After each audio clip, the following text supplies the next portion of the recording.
effectivement, je suis chirurgien orthopédique à l'hôpital privé du Val-d'Hier et à l'hôpital de Villeneuve-Saint-Georges.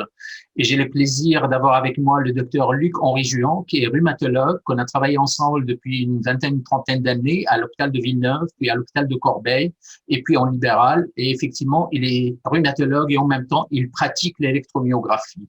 Donc, je vais commencer les topos. Le plan, ça serait le suivant. Je commencerai quelques généralités. Je laisserai le soin au docteur Luc-Henri Juan de nous parler un peu de la technique de l'électromyographie ainsi que quelques indications. Et moi, je repartirai sur une petite partie clinique après par la suite. Merci à vous. Donc, je vais commencer. Et donc, on va commencer. Avant de commencer, peut-être je demanderai la parole à docteur Juan pour parler quelques instants pour se représenter et de parler de son plan au niveau du topo. Oui, donc ce que je ferai dans un deuxième temps après l'introduction du docteur Abou Farah, c'est essentiellement de vous présenter l'aspect pratique, la réalisation de l'électromyogramme et quelques éléments qui permettent de lire un électromyogramme et de mieux comprendre certains résultats. Voilà. Je suis, comme il vous l'a dit, rhumatologue. J'exerce à Corbeil-Essonnes depuis maintenant de nombreuses années et bientôt plus peut-être. Voilà. Bonjour à tous et à tout de suite. Alors. Merci Luc. On va commencer un peu le topo. Donc, je vais commencer par quelques notions anatomiques au niveau d'une structure d'un nerf, tout en sachant que le nerf, il est entouré d'une fibreuse qui s'appelle l'épinèvre, qui est autour du nerf entier, d'un fascicule et qui s'appelle une partie fibreuse qui l'entoure, qui s'appelle périnèvre, et puis des axones qui sont entourés par de l'endonèvre. Et effectivement, on voit que le nerf est par plusieurs fascicules et plusieurs axones. On verra plus tard un peu l'intérêt de cette structure anatomique. Effectivement, au niveau du nerf, la cellule peut terminer par un axone et cet axone, il est enveloppé par des cellules qu'on appelle les cellules de Schwann qui forment la gaine de myéline. Et on sait qu'effectivement, il y a des maladies qui vont atteindre l'axone, il y a des maladies qui vont atteindre la gaine, on verra ça plus tard, et on voit que la herborisation terminale, ça peut être sur un muscle ou sur un nerf sensitif au niveau de la peau, par exemple. À savoir aussi un petit rappel que la vitesse par laquelle l'axone transmet l'information, elle se fait par une dépolarisation. Ça veut dire que la structure est négative. Dès qu'elle passe en plus, elle va repartir et le plus va petit à petit faire le passage tout le long de l'axone à une certaine vitesse. Par contre, quand l'axone est entouré par des cellules de Schwann, donc il y a ce qu'on appelle le nœud de Ranvier qui est entre ces cellules et qui permet que l'influx passe en bond d'un côté à l'autre. Donc, ce qui fait qu'effectivement, la progression de l'afflux nerveux est plus rapide quand il y a des gaines. Et à partir de là, on verra un peu par la suite l'intérêt de cette notion anatomique. En effet, dès que le nerf anormal avoir des pertes d'axone, à partir de là, la perte de l'axone fait une réduction des amplitudes.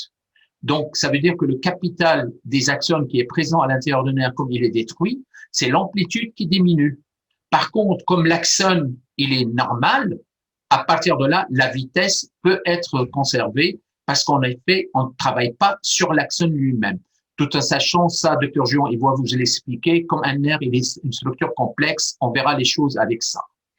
Et effectivement, si on passe sur une atteinte à ce moment-là axonale, la vitesse, elle est préservée.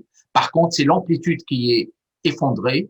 Par contre, quand il y a une atteinte de la gaine du myéline qui entoure un peu l'axone, c'est la vitesse qui est effondrée et l'amplitude souvent est conservée. Effectivement, la maladie démyélinisante, ça fait une gaine, un axone, une gaine de myéline qui est correcte. Quand il y a une dégénérescence neuronale, c'est le nerf lui-même qui est atteint et non pas l'axone, mais à partir de là, il y a parfois des dégénérescences au niveau de l'axone avec une faiblesse de la réponse. Quand il y a une dégénérescence valérienne par une compression, par exemple, c'est la gaine de myéline qui diminue et à partir de là, la vitesse va chuter à ce niveau. On verra les choses avec Dr Juan calmement par rapport à tout à l'heure. Électromyogramme, oui, mais il faut simplement savoir que un électromyographiste, si on peut pas lui donner une certaine indication, il va se retrouver avec pratiquement un électromyogramme qui est mal interprété. En effet, par exemple, une étude qui a été faite en 2006 sur 76 électromyogrammes qui a été réalisée pour examiner un membre supérieur douloureux avec nerf médian, ulnaire, racine, on avait fait 38 cas avec hypothèse diagnostique formulée et 38 cas sans, quel que soit le cas, quelle que soit la douleur. Et quand il n'y avait pas d'hypothèse, l'électromyographie est revenue normale dans 73% des cas. Par contre, quand le clinicien a envoyé une hypothèse diagnostique à l'électromyographiste, l'examen normal n'était que de 23 parce que les petites atteintes peuvent être interprétées comme une lésion pathologique. Et effectivement, il n'y avait pas de différence en fonction du demandeur, quel que soit le demandeur. Donc, à la fin, une bonne question égale une bonne analyse égale une bonne réponse. Je pense que le Dr Juan serait tout à fait d'accord, il vous expliquera les choses plus tard. Commençons par des petits rappels anatomiques, mais très rapides, parce que le Dr Juan va vous montrer des examens pratiques. Pour un nerf sensitif, on sait qu'il y a le ganglion spinal et il y a le nerf sensitif.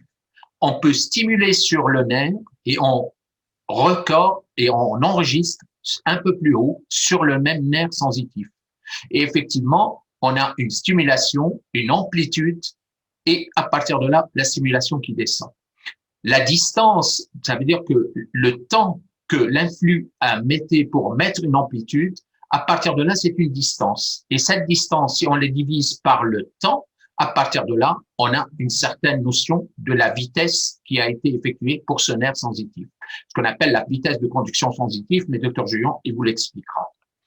Pour la motricité, la stimulation se fait sur le racine motrice, sur le nerf moteur, et on enregistre sur le muscle, sur l'effecteur.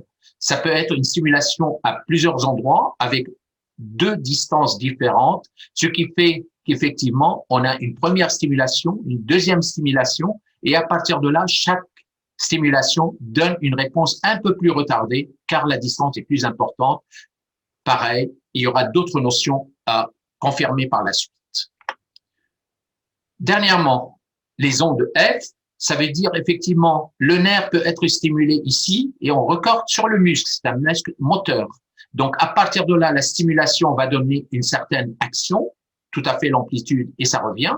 Mais comme la stimulation, elle est là, elle peut partir dans l'autre sens, stimuler la cellule qui est là et à partir de là, il y aura une réponse qui va revenir. Et cette réponse, ce qu'on appelle l'onde F, on aura plusieurs types d'ondes que le Dr Juan va vous l'expliquer. L'étude des lésions pré- et post-ganglionnaires, donc sur le nerf sensitif.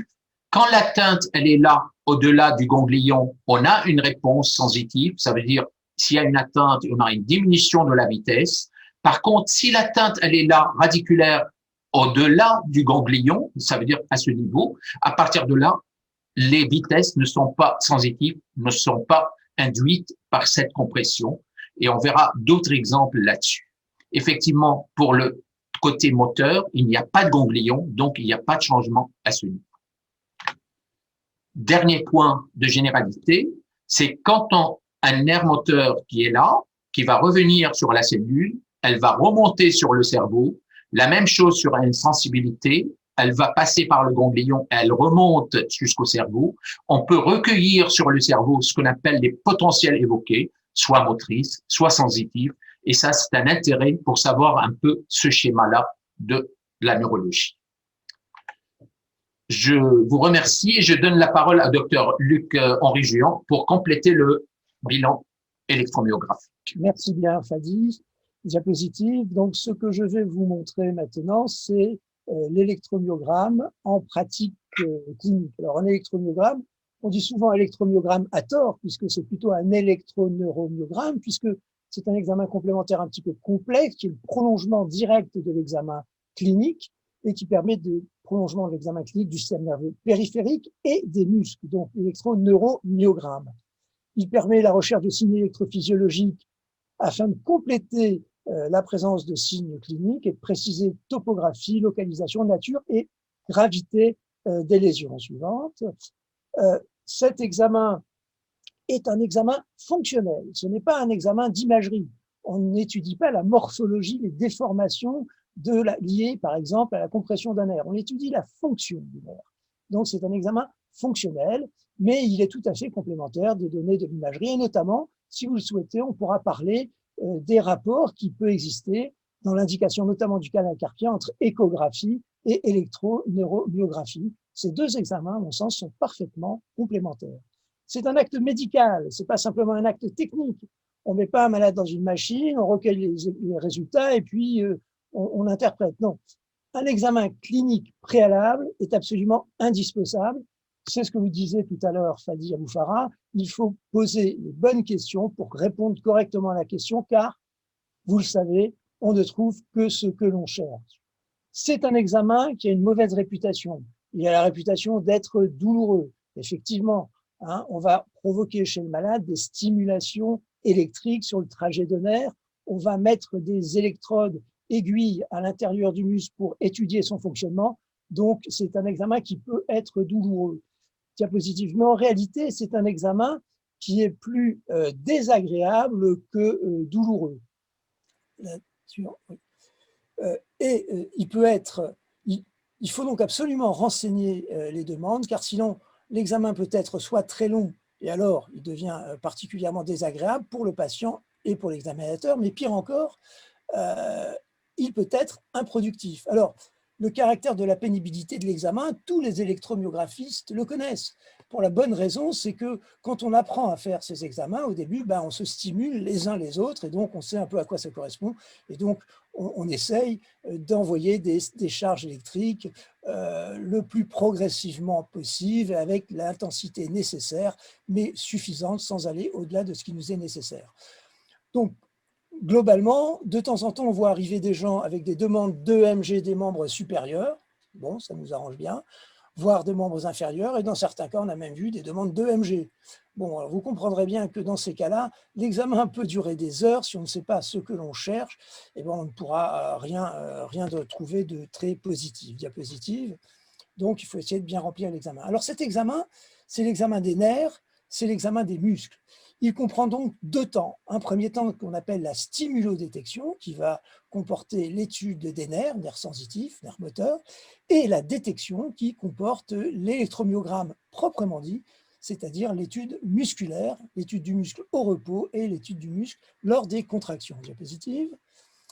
La stimulodétection, donc on va voir au cours de cette étape les mesures de vitesse de conduction nerveuse sensitive, les mesures des vitesses de conduction nerveuse motrice et la mesure de l'onde F dont vous a parlé tout à l'heure le docteur Aboufara. Diapositive.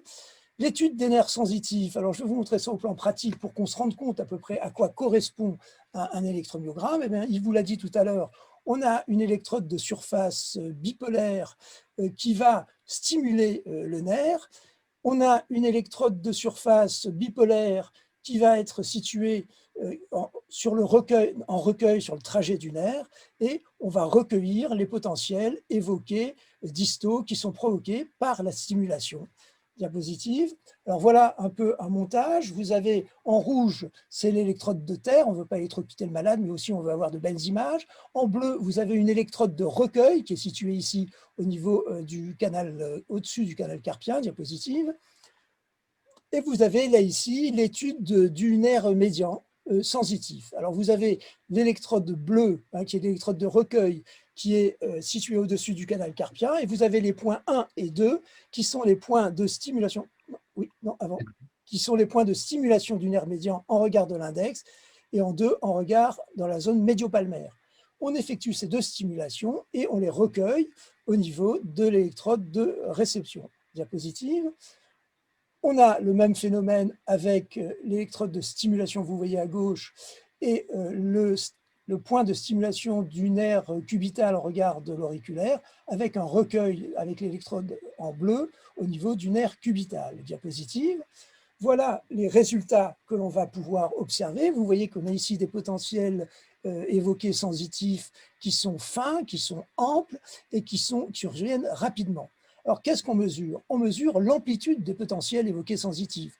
C'est la différence qu'il y a entre le 1 et le 3. Et donc, vous voyez 1, 2, 3. L'amplitude ici, elle est particulièrement importante puisqu'elle est de 89,3 microvolts. Alors, remarquez que les potentiels qu'on enregistre au niveau des nerfs sensitifs sont des potentiels extrêmement faibles, ce sont des microvolts. Alors là, vous avez en haut, la première courbe, c'est celle du nerf médian après stimulation en regard de l'index, c'est-à-dire en 1. En dessous, c'est la stimulation en regard médio-palmaire, c'est-à-dire en 2 sur la main. Et la troisième, c'est la stimulation au niveau de l'auriculaire et qui est enregistrée cette fois au niveau du nerf cubital. Et vous voyez que les courbes sont sensiblement comparables, elles sont toutes belles, assez synchrones, fines, amples, avec ce que l'on note comme étant assez important, c'est la latence d'apparition de la courbe. Quand vous reprenez la courbe du haut, vous allez avoir l'amplitude qui est de 89,3 microvolts à droite, voilà. Et vous avez juste au-dessus un petit chiffre qui est la latence, 1,28 millisecondes. Voilà. Et qu'est-ce qu'on fait? Là, ça correspond à une courbe qui est effectuée en stimulant l'index et en recueillant sur l'électrode bleue sur votre image. On mesure la distance qui sépare le 1 de l'électrode, ça nous donne la distance, c'est 8,5 cm. Pour parcourir ces 85 mm, le potentiel a mis 1,28 millisecondes. On divise 85 par 1,28, on obtient la vitesse qui est de 66,4 mètres par seconde. Vous voyez, donc la machine le fait automatiquement en plus, donc c'est assez pratique. Donc on peut facilement mesurer les vitesses de... Le problème qui est le plus finalement aléatoire, c'est la mesure des distances. Parce que la mesure des distances, quand on fait les mesures, la peau peut bouger un petit peu par rapport au point de stimulation et quelquefois, ça peut être un petit peu source d'erreur. Diapositive. Alors, voilà là ici un exemple de stimulation du nerf radial. L'électrode de recueil en bleu est située un peu au-dessus de la cellule radiale. En 4, c'est le point de stimulation du nerf radial au niveau de la face dorsale de la première commissure. Diapositive. Ça, c'était les électrodes de surface que l'on a qui stimulent les troncs nerveux. Mais dans un certain nombre de cas, on peut être amené à stimuler des nerfs beaucoup plus petits. C'est le cas des nerfs collatéraux au niveau des doigts. Et pour cela, on utilise ce qu'on appelle des bagues annulaires. J'ai l'habitude de dire à mes patientes que j'espère que leur mari n'est pas trop jaloux parce que je vais maintenant leur passer la bague au doigt. Et donc, on peut mettre ces bagues à la fois au niveau du pouce, de l'index, du majeur, de l'auriculaire ou de l'annulaire. Chacun de ces doigts, le 1, le 2 et le 3, vont stimuler le nerf médian. C'est-à-dire que ces doigts ont des nerfs collatéraux qui correspondent aux branches du nerf médian. Le 5 a des branches collatérales qui correspondent au nerf cubital. Et le 4, il a une petite particularité, c'est qu'il est innervé, comme vous le savez, à la fois par le médian et par le cubital. Il a donc une branche collatérale latérale qui est innervée par le nerf médian et une branche collatérale médiale qui est innervée par le cubital. Et donc, la particularité de cette stimulation, c'est qu'on stimule à la fois un nerf collatéral cubital et un nerf collatéral médial quand on stimule le 4 avec des bagues annulaires. Et donc, normalement, si les vitesses de conduction nerveuse sont comparables, eh bien, on va avoir un potentiel comme les potentiels que vous avez vus précédemment. Mais si, à l'inverse, la vitesse de conduction du nerf médian est ralentie par rapport à celle du cubital, eh bien, on va voir apparaître une différence de rapidité d'apparition des potentiels que l'on décrit sous le terme de double bosse. Alors, diapositive suivante, je vais vous en montrer un exemple. Là, vous avez les stimulations que l'on peut observer après, les recueils que l'on peut observer après une simulation annulaire au niveau du 2 en haut, au niveau du 5 en bas. Et vous voyez déjà, là, ici, que, premièrement, les potentiels, l'amplitude des potentiels est bien plus basse que ce qu'on avait tout à l'heure. Tout à l'heure, on était de l'ordre de 89 microvolts. Là, vous voyez, les amplitudes, elles sont de l'ordre de 6,34 et 8,40 en bas microvolts. Donc des amplitudes beaucoup plus faibles qui sont compréhensibles par le fait que les nerfs collatéraux sont des nerfs beaucoup plus fins, beaucoup plus petits que les nerfs qui sont plus haut situés. Plus on est en aval, plus le diamètre des nerfs diminue. Et là, vous pouvez déjà voir que quand on fait ces stimulations, le recueil au niveau du médian, eh bien, quand on regarde la vitesse, elle est de 36,8 mètres par seconde.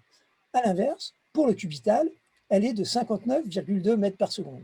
Ça, c'est quand on compare le médian et l'annulaire avec des stimulations à l'aide de bagues. Maintenant, si, sur différents doigts, maintenant, si on effectue cette même stimulation sur le 4, diapositive suivante, eh bien, vous allez avoir apparaître la double bosse. La première bosse sur la diapositive de gauche, là, voilà.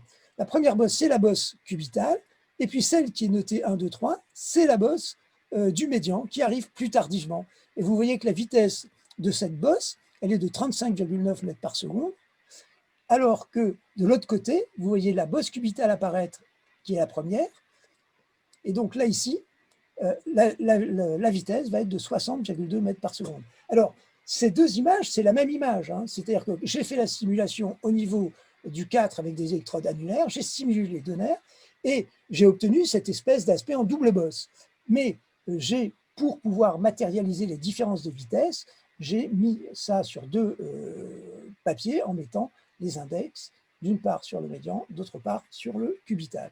Alors c'est un truc qui est intéressant parce que ça permet de bien visualiser la différence de latence qu'il y a entre la latence sensitive d'un nerf qui marche normalement, le nerf cubital, et la latence sensitive d'un nerf qui est comprimé, qui est le nerf médian au canal carpien. Diapositive.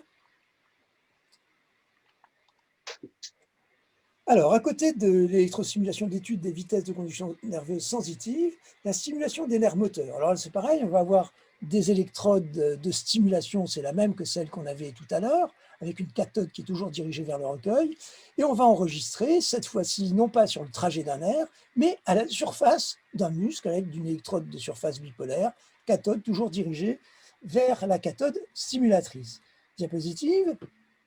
Voilà, là, ici, le type de renseignement, la façon dont c'est réalisé. Alors, toujours l'électrode de terre en rouge, l'électrode de recueil en bas, en bleu, qui est située cette fois sur le court abducteur du pouce, puisqu'on va simuler cette fois-ci le nerf médian. En 1, c'est la simulation suscarpienne du nerf médian. En 2, c'est la simulation sous-coude ou coude du nerf médian. Et en 3, vous avez la simulation sus-coude du nerf médian. Et à chacune de ces stimulations va correspondre un potentiel évoqué moteur distal que l'on va pouvoir observer. Et ça va permettre de mesurer les distances, les vitesses de conduction nerveuse entre la région sous-coude, sus-coude, et entre la région suscarpienne, sous-coude, par le même principe que ce que je vous ai énoncé tout à l'heure. Enfin, il y a un élément qu'on ne mesure pas en termes de vitesse, cette fois-ci, c'est la vitesse de conduction entre la stimulation 1 et le recueil au niveau de l'électrode bleue. On ne mesure pas de vitesse à cet endroit-là, on ne mesure qu'une latence, qui est ce qu'on appelle la latence distale motrice. Pourquoi est-ce qu'on ne mesure pas de vitesse comme sur les deux étages précédents? Tout simplement parce que là vont intervenir plusieurs phénomènes. Il y a premièrement, quand on stimule le nerf, la conduction va se faire le long du nerf. Deuxièmement, on va arriver au niveau de la synapse. Troisièmement, on va arriver dans la conduction intramusculaire et enfin au niveau de la plaque motrice.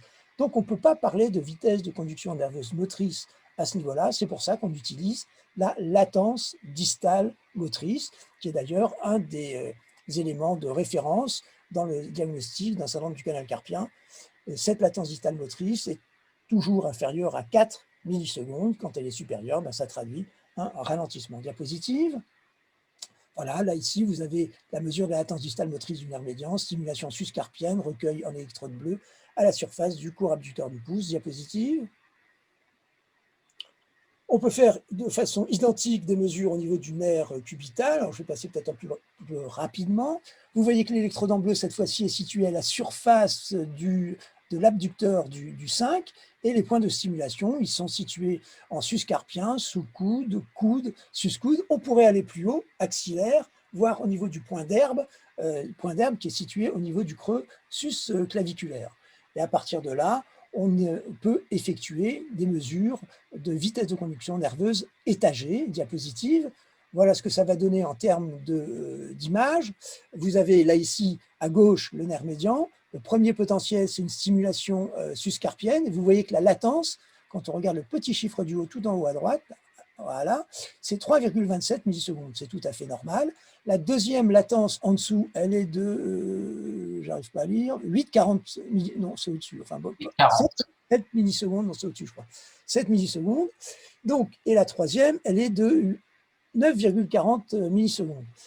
Et donc, quand on fait ces différences de latence, ça nous donne le temps qui a été mis, on mesure les distances entre les différents points, et ça va nous donner les vitesses de conduction nerveuse. Pareil, au niveau du cubital, on voit un petit peu mieux, là.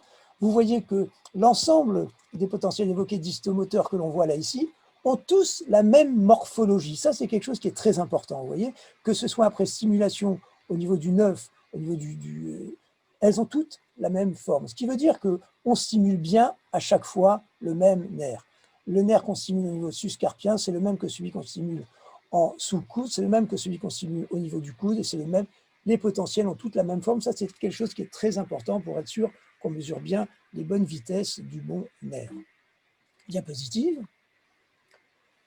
Alors, à côté de ces types de stimulation, avec des recueils de surface au niveau des muscles, on peut, dans un certain nombre de cas, notamment pour des nerfs qui sont plus profonds, on va utiliser des réceptions à l'aiguille, avec des aiguilles monofilaires. Donc, cette fois-ci, on va stimuler les nerfs, notamment, c'est le cas pour les nerfs moteurs au niveau de l'épaule. L'épaule, vous savez que de temps en temps, il y a des périarthrites, sont des périarthrites rebelles. On se dit, mon Dieu, qu'est-ce qu'il a? Il y a une importante amyotrophie. Et finalement, on finit par s'apercevoir que finalement, cette périarthrite qui a traîné et qu'on n'arrivait pas à guérir, eh bien, c'était peut-être une atteinte du nerf suprascapulaire. Donc, eh bien, pour mettre en évidence ces choses-là, on stimule toujours au point d'herbe. Quand on stimule au point d'herbe, c'est toujours très impressionnant parce que c'est tout le bras qui se met à bouger, parce qu'on stimule un ensemble de nerfs, un ensemble de fibres nerveuses à ce niveau-là. Et puis, par contre, on va mesurer les latences de cette stimulation au niveau de différents nerfs, au niveau de différents muscles. Pardon. Au niveau suprascapulaire, l'aiguille sera introduite au niveau du supraépineux et de l'infraépineux. Au niveau du nerf axillaire ou nerf circonflexe, l'aiguille sera introduite au niveau du deltoïde moyen. Au niveau du muscle cutané, c'est le biceps. Au niveau du Charles-Bell, c'est le grand dentelé. Donc, ça permet. C'est important, c'est intéressant parce que cette mesure des latences distales permet de se faire une idée de la conduction nerveuse motrice, alors qu'on ne peut pas mesurer les distances. C'est très difficile de mesurer la distance du nerf suprascapulaire entre les. Voilà. Donc, c'est un bon moyen d'éviter cet écueil. Diapositive. Alors, l'onde F.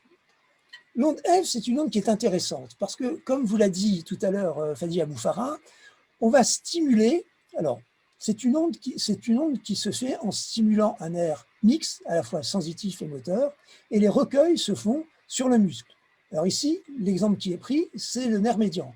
Donc, vous avez le recueil, l'électrode R en bleu, qui est sur le courant abducteur, et vous avez l'électrode de stimulation avec la cathode qui, cette fois-ci en bleu, est tournée non pas vers la cathode de l'électrode de réception, mais qui est tournée en proximal. Quand on stimule ce nerf, eh bien ce nerf, la stimulation produit une dépolarisation. Cette dépolarisation, vous l'avez vu, elle se fait par la propagation de courants locaux, mais qui vont se faire dans les deux sens, soit vers le haut, soit vers le bas. En règle générale, ça se fait vers le bas, c'est ce qu'on appelle la conduction orthodromique, mais là, ici, elle va se faire également, en plus, de façon rétrograde vers le haut, et comme l'a dit Fadi tout à l'heure, cette propagation de l'influx nerveux, elle va remonter jusqu'au niveau de la corne antérieure de la moelle, ça va induire une réponse qui va redescendre.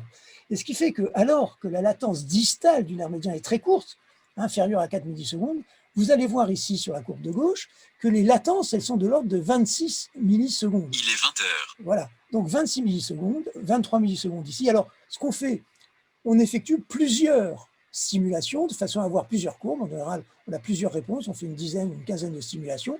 Et ce qui compte pour la latence, c'est la latence la plus courte. C'est celle que l'on prendra en compte dans le cadre des résultats de l'étude de l'onde F.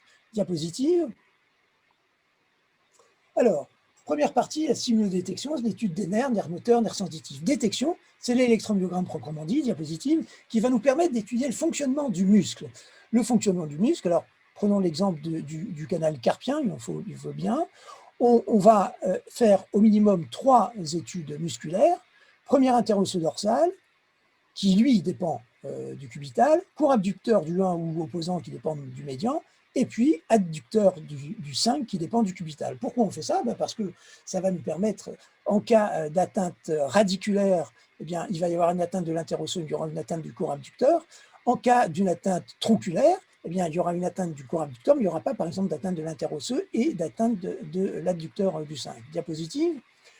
Alors, au repos, un électromyogramme normal, qu'est-ce que c'est? Au repos, c'est une ligne blanche. C'est en l'occurrence une ligne noire, qui est linéaire, parfaitement linéaire. Il y a un silence électrique. À l'effort, plus le muscle va se contracter et plus il va y avoir enregistrement de potentiels d'unités motrices qui vont venir se surajouter les unes aux autres, et plus la contraction est importante, plus on aura de recrutement à la fois dans l'espace d'unités motrices et dans le temps, avec des potentiels qui vont battre plus fréquemment, pour aboutir au tracé que vous voyez là, qui est ce qu'on appelle un tracé interférentiel. Et ces tracés interférentiels, ils sont proportionnels à l'effort. Quand l'effort est maximal, voilà le genre de tracé que l'on obtient. Diapositive. À côté de ça, je vous ai dit que normalement, il y avait un tracé qui était de repos qui était tout à fait normal. Dans les atteintes neurogènes, dans certaines atteintes myogènes, on peut également voir une activité électrique de repos qui est essentiellement de 2 ans, ce qu'on appelle des potentiels lents de dénervation, d'une part, et d'autre part, des fibrillations. Et ces deux éléments sont importants dans la recherche, dans l'étude de l'électromyogramme, dans l'étude musculaire, parce que ce sont des signes de gravité qui traduisent des signes de dénervation active au niveau du muscle. Donc ça, c'est plus un élément de gravité qu'autre chose, mais c'est important à prendre en compte. Diapositive. Donc vous avez là ici représenté les différents types de tracés que l'on peut avoir. Alors ce qu'on venait de voir là, ce que je vous ai montré, ces ondes de fibrillation et de ondes lentes de dénervation sont des ondes qui surviennent sur un muscle au repos, sans contraction musculaire. Et ce que je vous montre là maintenant, ce sont des éléments qui apparaissent lors de la contraction musculaire. Au-dessus de la ligne bleue, examen normal, en dessous de la ligne bleue, examen pathologique. Le premier tracé en haut à gauche, c'est un tracé qui correspond à une contraction volontaire minimale. On voit qu'il n'y a qu'une seule unité motrice qui bat, d'accord, à intervalles à peu près réguliers, avec une fréquence qui a été mesurée, qui est de 15 Hz. Si on augmente la contraction musculaire, les battements de ces potentiels vont s'accélérer, vont se rapprocher, et surtout, il va y avoir également un recrutement spatial de ces potentiels d'unités motrices qui vont donner naissance au tracé interférentiel qu'on a vu tout à l'heure. À l'inverse, en présence d'un tracé neurogène, on va avoir un tracé qui, vous le voyez, ressemble un peu au tracé de contraction volontaire minimale, tracé simple. Effectivement, on n'a qu'une seule unité qui va battre, mais c'est donc un tracé qui va être un tracé simple. Mais c'est un tracé qui est pauvre. Pourquoi? Parce que cette fois-ci, alors qu'initialement on était dans une contraction volontaire qui était minimale, là ici, on est dans une contraction volontaire qui est plus importante. Et que voit-on? On voit que ce tracé, eh bien, il s'accélère. C'est-à-dire que alors que en haut, ça bat à 15 Hz, en dessous, ça bat à 33 Hz, comme vous le voyez indiqué. Donc le tracé est accéléré. Il est accéléré, il est simple, mais il est pauvre. Il est pauvre, pourquoi? Parce qu'on ne voit qu'une seule unité motrice battre. On ne voit pas le recrutement apparaître, comme vous le voyez au niveau, le recrutement spatial, qu'on voyait apparaître au niveau du tracé interférentiel. Alors plus la contraction augmente, eh bien, plus on a un tracé qui est pauvre, qui est simple, qui est accéléré, mais qui s'accélère de plus en plus.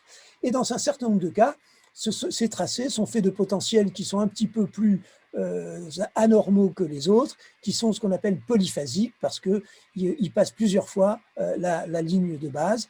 Et on peut avoir toutes sortes d'intermédiaires entre un tracé pauvre, simple, accéléré, un tracé pauvre, simple, accéléré, polyphasique, et des tracés pauvres intermédiaires, lorsqu'il y a plusieurs types d'unités motrices qui sont présentes, tracé pauvre, intermédiaire, accéléré.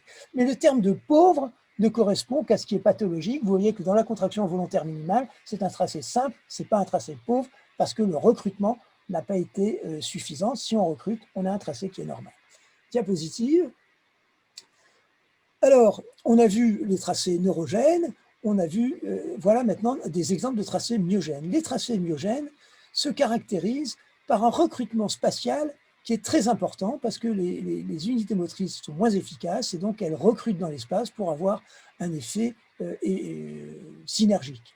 Et donc, on voit ici que pour des contractions volontaires pas très importantes, eh bien, on aura un tracé qui va être riche. Et ce tracé, donc, il s'interprète en fonction de la contraction qui a été générée par le patient. Ça nécessite donc une bonne coopération du patient à l'examen. Donc voilà, en haut, vous avez une contraction volontaire, ce n'est pas un tracé interférentiel, c'est un tracé qui est riche, mais pour un effort qui est assez minime. Tracé myogène, au repos, on va pouvoir également avoir des phénomènes de fibrillation, comme je vous l'ai montré tout à l'heure sur un muscle repos pathologique. Diapositive. Alors, qu'est-ce qu'on regarde sur un électromyogramme? À quoi allez-vous attacher votre attention? Ben, sur les études sensitives, on regarde l'amplitude des potentiels évoqués distaux, on regarde les vitesses de conduction nerveuse distale. Sur les études motrices, l'amplitude des potentiels évoqués, la vitesse de conduction nerveuse étagée, la latence distale motrice des nerfs et la latence des ondes F. Diapositive. L'interprétation, ben, quand vous stimulez un nerf, par définition, vous l'avez vu tout à l'heure, Fadia Foufara vous a montré des diapositives, des images d'un nerf, eh bien, sa constitution est parfaitement hétérogène. Dans ces nerfs, il y a à la fois des fibres amyéliniques, il y a des fibres qui ont donc une condition lente parce que la propagation de l'influx nerveux se fait par la diffusion de courants locaux le long de l'axone. Il y a des conditions rapides au niveau des fibres myéliniques parce que du fait de la présence de gaines de myéline qui sont des isolants, la conduction nerveuse va se faire de façon saltatoire d'un neurandien à l'autre, ce qui est beaucoup plus rapide que la propagation des courants par simple diffusion locale comme au niveau de l'axone normal. Il y a également des fibres qui ont des gros diamètres, il y a des fibres qui ont des petits diamètres, et ça c'est comme quand vous faites de l'électricité, vous avez des fils de cuivre. Si vous avez un fil de cuivre avec un gros diamètre, il conduit beaucoup plus vite, il chauffe moins que quand vous avez un fil de cuivre avec un petit diamètre qui chauffe beaucoup plus et qui a des conditions plus lentes et qui est plus résistant. Et il y a des fibres motrices et il y a des fibres sensitives. Donc tout ça doit être pris en compte quand on regarde les courbes diapositives. Et si vous voulez, dans une atteinte tronculaire, ça c'est une notion qui est relativement importante à comprendre, j'espère que je serai assez clair, c'est ce qui va expliquer pourquoi dans un certain nombre de cas, vous allez avoir un électromyogramme qui est normal alors que les malades sont bien de vrais malades. Pourquoi? Parce que quand on effectue la mesure d'une vitesse de conduction nerveuse, sensitive ou motrice, ce que l'on enregistre essentiellement, c'est la vitesse de conduction motrice des fibres les plus rapides. Les fibres de conduction lente viennent après. Et donc, quand on met notre curseur, la latence, eh bien, elle concerne essentiellement les fibres de conduction nerveuse rapide. Voilà, donc, lorsque dans certaines pathologies, seules les fibres de petit calibre ou les fibres non myéliniques sont intéressées par la compression, ça va vous expliquer les raisons pour lesquelles vous avez des vitesses de conduction nerveuse qui restent normales. Diapositive. En cas d'atteinte myélinique, schématiquement, retenez que les vitesses de conduction nerveuse sont principalement affectées, et en cas d'atteinte axonale, c'est l'amplitude des potentiels évoqués qui va principalement être altérée. Diapositive. Dans les atteintes radiculaires, on va également là avoir à la fois une étude des fibres motrices et des fibres sensitives. Alors l'atteinte des fibres motrices, eh bien, quand il y a une atteinte radiculaire, l'atteinte motrice, elle va se traduire par des troubles de la conduction, par des troubles neurogènes, du fait de la dégénérescence axonale. Le corps cellulaire est situé au niveau de la corne antérieure de la moelle. Il va donc y avoir une atteinte de l'amplitude des potentiels évoqués distaux, un ralentissement de la vitesse de conduction nerveuse motrice. Il va également y avoir, quand l'évolution est supérieure à plus de 3 semaines, dans les formes chroniques, on va également avoir un allongement de la latence de l'onde F. Par contre, dans les atteintes radiculaires, l'étude sensitive est toujours normale. Pourquoi? Parce que dans les études sensitives, on va mesurer les vitesses de conduction nerveuse en aval du corps cellulaire. Donc, ce n'est pas là que se pose le problème. La conduction nerveuse à ce niveau-là, elle est normale, il n'y a aucun souci.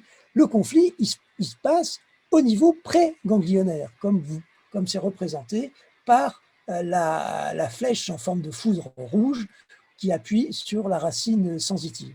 Donc, atteinte radiculaire, vous avez une normalité de la vitesse de conduction nerveuse sensitive. C'est un élément important dans la décision diagnostique. Hein. La normalité ne veut pas dire que ça sert à rien. Diapositive.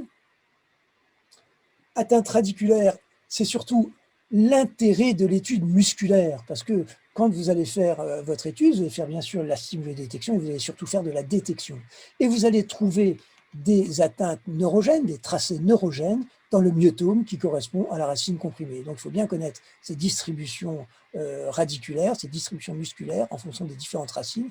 En fait, finalement, c'est ni plus ni moins la même chose que lors d'un examen clinique, sauf que là, vous sensibilisez les choses en mettant en évidence au sein du muscle la présence de tracés neurogènes. Alors ces tracés neurogènes, ils seront pauvres à l'effort, ils seront accélérés, ils pourront être polyphasiques, avec des signes de dénervation active au repos que je vous ai montré tout à l'heure, fibrillation, onde lente de dénervation. Diapositive. Alors, indication, je dirais à chacun ses compétences. Les neuropathies au neurologue, syndrome canalaire au rhumatologue. Pourquoi je dis ça? Tout simplement parce que on est d'autant plus pertinent qu'on connaît bien la pathologie. Et puis, d'un autre côté, si vous voulez, quand on m'adresse à un malade pour faire des infiltrations parce qu'il y a une atteinte neurologique sur l'électromyogramme, dans le cas d'un syndrome canalaire, je me dis que bon, peut-être que j'aurais fait différemment l'électromyogramme. Et à l'inverse, en présence, je me vois mal en train de réaliser un examen électromyographique dans le cadre d'un bilan de neuropathie, alors que c'est le neurologue qui va prendre en charge cette pathologie par la suite. Donc, je crois qu'il faut essayer de serrer le problème.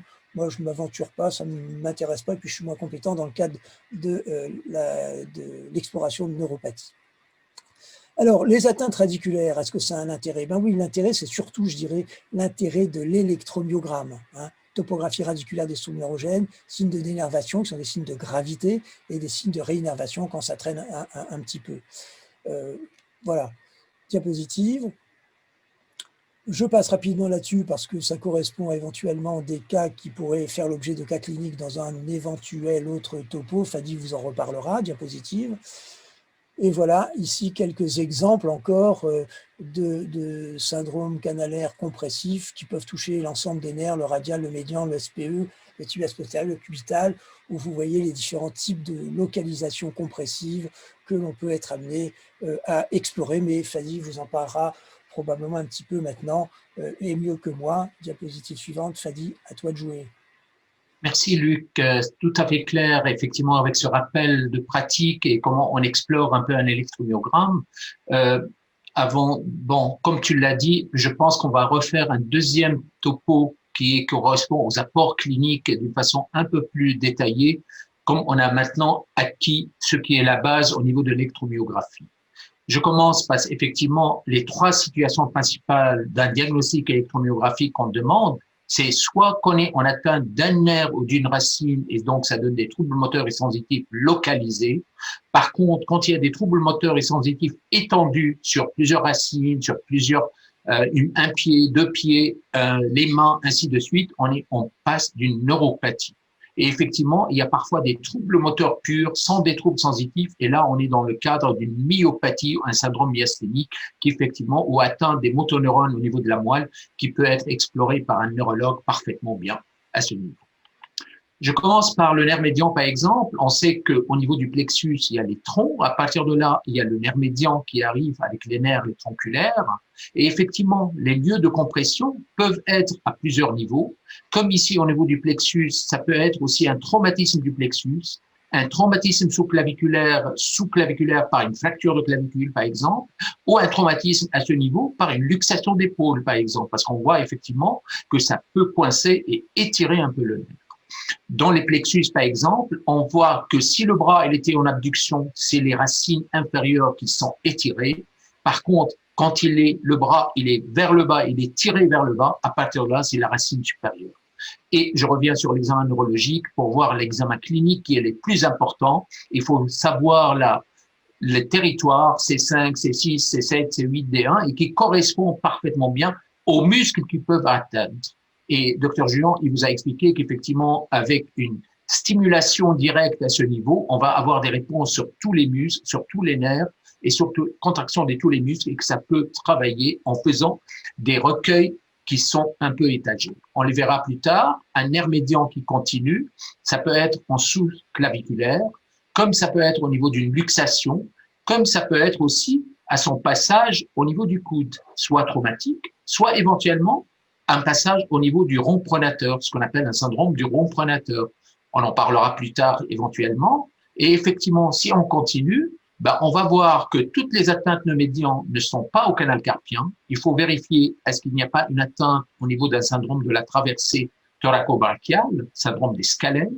Est-ce que c'est pas une atteinte, c'est plutôt le cubital plutôt, mais ça peut être aussi le médian, soit une atteinte au niveau huméral, à ce niveau par un traumatisme au niveau de l'épaule, soit ça peut être aussi au niveau d'un ligament de Struthers qui est au niveau du coude, sus-coude, comme ça peut être le passage au niveau du syndrome du pronateur à ce niveau, ou un syndrome du nerf interosseux antérieur qui cliniquement c'est très simple à avoir, ça veut dire le patient qui ne peut pas faire le mouvement de le hockey, parce qu'en fait c'est la flexion du pouce, la flexion de l'index, Si un patient ne peut pas faire ce mouvement, ça veut dire attention, pensez-y à ce nerf interosseux antérieur. Et puis, le syndrome du canal carpien qui est le plus connu. On peut, en stimulant à différents endroits, comme il vous a montré Dr Julian, on pourra savoir est-ce que la vitesse est diminuée entre ces deux localisations ou c'est vraiment au niveau du canal carpien que ça se passe avec une vitesse qui est normale à ce niveau. Je dis vitesse, mais ça peut être une latence distale, comme il vous a dit Dr Julian. Le nerf médian, comme on avait dit, il passe à travers le rond pronateur. Le syndrome du nerf interosseux, il est là, qui innerve le fléchisseur propre du pouce et puis l'index et le propre de l'index. Et effectivement, un petit nerf sensitif qui est le palmaire cutané nerveux qui donne une petite sensibilité au niveau du poignet à la face antérieure. Parfois, ce nerf, il se divise plus haut et ce qui explique un peu que lors du canal carpien, par exemple, on a une diminution de la sensibilité à ce niveau parce qu'on avait cassé cette branche ou il y avait une irritation de cette branche parce que l'incision étant là, on peut parfaitement bien la sectionner parce que c'est une division. Pour le canal carpien, on sait effectivement le nerf médian, comme il l'a dit Dr Julian, il intéresse le quatrième jusqu'au milieu, donc ce qui fait qu'effectivement la sensibilité pouce, index, troisième et moitié du quatrième. L'ulnaire est plutôt le moitié du 4 et le 5, et le radial, on le voit ici sur la face dorsale du pouce. C'est important de montrer juste une image au niveau du canal carpien. On sait que le canal carpien, c'est une bande fibreuse qui vient entre l'apophyse du trapèze et l'apophyse ensiforme du l'os crochu, qui se tend et qui fait comme un trajet fibreux à ce niveau. Et si on met les tendons en face et le nerf qui est là, on voit que si vraiment il y a une compression, ça peut l'être au niveau de la fibrose, comme ça peut être au niveau du plancher du canal avec de l'os, avec un kyste ou quelque chose, mais surtout aussi par une ténosynovite au niveau des tendons. L'intérêt d'une échographie, l'intérêt d'une IRM peut être possible pour vérifier un peu ce passage au niveau du canal carpien. De toute façon, l'ouverture du canal permet de diminuer la pression au niveau du nerf à ce niveau. L'exemple du nerf ulnaire, on voit le nerf médian qui passe en avant avec l'artère ulnérale, et on voit le nerf ulnaire qui est en arrière, et à partir de là, il passe à travers la gouttière, au niveau du coude, il peut être comprimé par le cubital qui est là, et qui fait comme un anneau fibreux, et parfois, les travailleurs de force, ils peuvent parfaitement moins étirer et comprimer ce nerf ulnaire au passage du coude. Ça peut être aussi au niveau du poignet, mais rarement au niveau d'un canal de Guyon, qui peut être symptomatique d'une fracture de l'apophyse ensiforme de l'os crochu, ou d'un traumatisme par hyperrépétition, ça veut dire quelqu'un qui tape toujours avec la paume à ce niveau, un karatéka ou un travailleur de force, ça peut faire une occlusion d'une artère cubitale par exemple, et en même temps une compression du l'ulnaire à ce niveau. La différence peut être très bien faite par, comme il l'a dit Dr Julian, avec une stimulation qui est étagée, sus-coude, sous-coude, au niveau du poignet, et on voit où est-ce que ça comprime, où est-ce que ça atteint.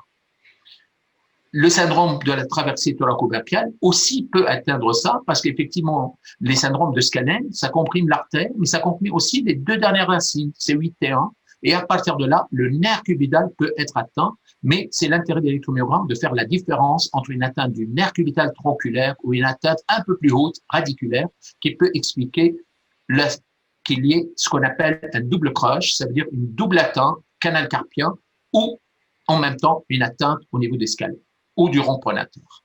Je pense que Dr Julian expliquera les choses un peu mieux que moi la prochaine fois.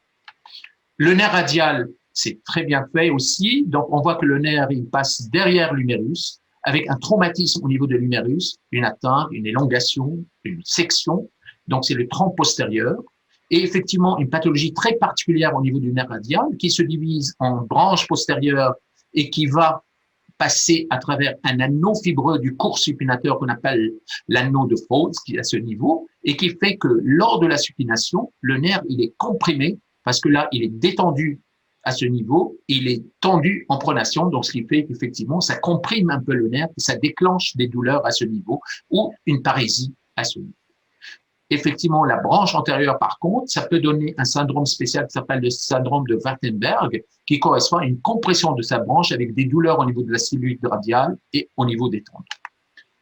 Le tunnel radial, comme on l'avait dit, regardez cet exemple anatomique que j'ai pris à M. Valenti dans une de ses communications, où on voit l'anneau du cours supinateur, la branche postérieure au niveau du nerf et qui vient dans cet anneau fibreux On le voit parfaitement bien, ce schéma qui nécessite là-dessus.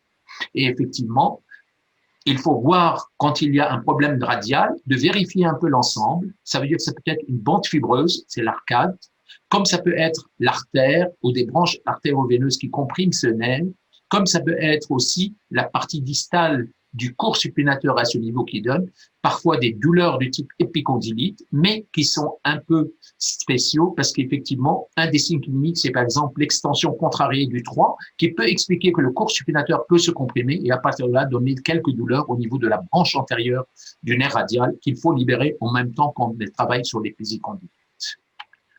Le nerf axillaire, par exemple, à la fin, on pourra voir effectivement qu'il peut être atteint lors d'une luxation de l'épaule, comme une fracture. Et effectivement, on sait que le nerf axillaire donne la motricité du deltoïde et de petit rond. Et en sensitif, c'est l'anesthésie du moignon de l'épaule.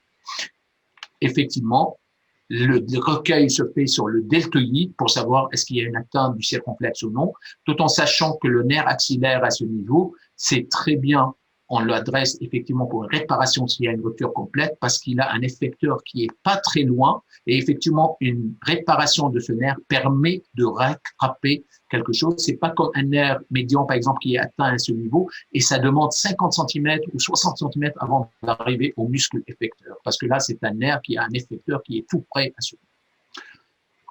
Ça c'est au niveau du membre supérieur. Je pense qu'on est un peu long à ce niveau et effectivement il faudra voir aussi la pathologie des membres inférieurs. Ça peut être une pathologie sciatique, ça peut être une pathologie du nerf sciatique au niveau du muscle piriformis, ça peut être une pathologie du sciatique poplité interne, sciatique poplité externe, avec leur passage, soit un syndrome de compression, soit des syndromes séquelaires. Ici, une prothèse de hanche, par exemple, avec appaltin du nerf sciatique, peut donner aussi des signes au niveau de disto, et à partir de là, un équin de la cheville ou quelque chose. Et surtout, effectivement, un autre syndrome, c'est le syndrome de tunnel tarsien, qui peut être comprimé le nerf avec des douleurs au niveau de la plante du pied, au niveau de l'aponévrose. Et je pense que le plus simple, c'est, si vous voulez bien, on pourra continuer cette électromyographie tout en avait eu la base par un autre topo qui va prendre les applications pratiques et on demandera au docteur Juan de faire en fonction de chaque symptôme, de chaque signe, de chaque atteinte pathologique, qu'est-ce qu'on peut retrouver en électromyographie, qu'est-ce qu'on peut retrouver ou non, là, ce qui est normal au niveau d'un électromyogramme, ce qui est pathologique quand il y a ce type d'atteinte. Je vous remercie vivement que vous soyez resté à la fin de ce topo et on est en attente de vos questions éventuellement. Je vous remercie. Merci toujours à Meredith pour l'organisation excellente de ce topo et de ce webinaire.